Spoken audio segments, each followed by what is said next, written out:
131 ਦਿਨਾਂ ਬਾਅਦ ਜਗਜੀਤ ਸਿੰਘ ਡੱਲੇਵਾਲ ਦੇ ਵੱਲੋਂ ਆਪਣਾ ਮਰਨ ਵਰਤ ਖਤਮ ਕੀਤਾ ਗਿਆ ਕਿ ਮੋਰਚੇ ਦੇ ਵੱਲੋਂ ਇਸ ਗੱਲ ਦੀ ਅਪੀਲ ਕੀਤੀ ਗਈ ਸੀ ਜਾਂ ਫਿਰ ਜੋ ਕੇਂਦਰ ਖੇਤੀਬਾੜੀ ਮੰਤਰੀ शिवराज सिंह चौहान ने अपील की थी उसका असर है?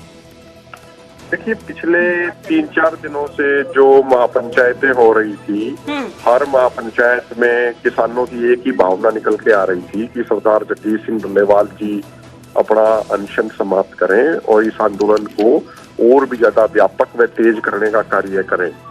तो उसके लिए बाकायदा हमारे तमिलनाडु के साथियों द्वारा मीटिंग करके एसकेएम नॉन पॉलिटिकल की पूरी बॉडी की, पूरी स्टेट बॉडी की, उन्होंने रिजोल्यूशन पास करके अभी भेजा कि डल्लेवाल साहब अनशन समाप्त करें और तमिलनाडु के लिए समय निकाले। तमिलनाडु में बड़ी महापंचायतें करनी है एमएसपी के मुद्दे पे।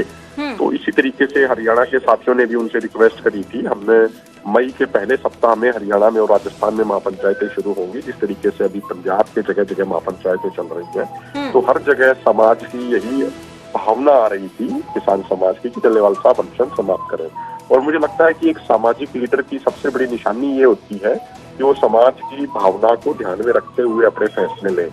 डल्लेवाल साहब का जो निजी, जो अभी भी उनका सोचना था, जो उन्होंने जो कहा है, वो अनशन बिल्कुल समाप्त नहीं करना चाहते थे, लेकिन पिछले 4-5 दिनों से जो उन्होंने उनकी तरफ से इस बात का जिक्र किया कि मैं पत्थर दिल पे रख के ही ये ऐलान कर रहा हूँ, वो भावुक हो गए थे और उन्होंने कहा कि मैं नहीं करना चाहता समाप्त, क्योंकि मुझे वो किसान दिखते हैं जिन्होंने आत्महत्याएं करी हैं। उन्होंने लेकिन साथ में ये कहा कि भाई जो ये संगत मेरे बैठी है मेरे साथ, जिन्होंने आंदोलन में इतना सहयोग दिया, आंदोलन में इतनी मजबूती दी, तो उसकी भी भावना का मैं नकार नहीं सकता। उस भावना का सत्कार करते हुए उन्होंने अनशन समाप्त करने का ये ऐलान किया है। साथ में उन्होंने ये एक कमिटमेंट ली है, एक वायदा लिया है कि भाई जो इस लड़ाई को अभी तेज करके जो आगामी रणनीति बना के जो ऐलान किया जाएगा, उसमें किसान 10 गुना ताकत के साथ जुड़ेंगे या नहीं जुड़ेंगे, ये भी किसानों से पूछा गया और किसानों ने बिल्कुल हाथ खड़े करके उसमें आश्वासन दिया है पॉजिटिव तौर पे। तो जगजीत सिंह डल्लेवाल जी के नेतृत्व में, हमारे दोनों फोरमों के नेतृत्व में इस लड़ाई को पूर्ण मजबूती से आगे जारी रखेंगे और लड़ाई का फॉर्मेट बदल सकता है। आंदोलन चल रहा है और आंदोलन को अगली स्ट्रैटेजी आपकी क्या कुछ रहेगी एसकेएम नॉन पॉलिटिकल की?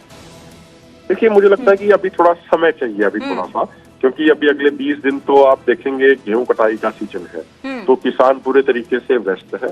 उसकी 6 महीने की मेहनत है, उसको काटना है। तो इसलिए अभी 20 दिन के बाद पूरे देश में महापंचायतों का दौरा, पूरे महापंचायतों का दौर चलेगा और सबसे विचार विमर्श करने के बाद सही समय पे ऐलान किया जाएगा। लेकिन ये मैं जरूर आपको क्लियर कर दूं, डल्लेवाल साहब ने ये संकल्प लिया है, हमारा सबका संकल्प है कि एमएसपी गारंटी कानून की लड़ाई को जीत तक लेके जाएंगे, इसको अंजाम तक लेके जाएंगे।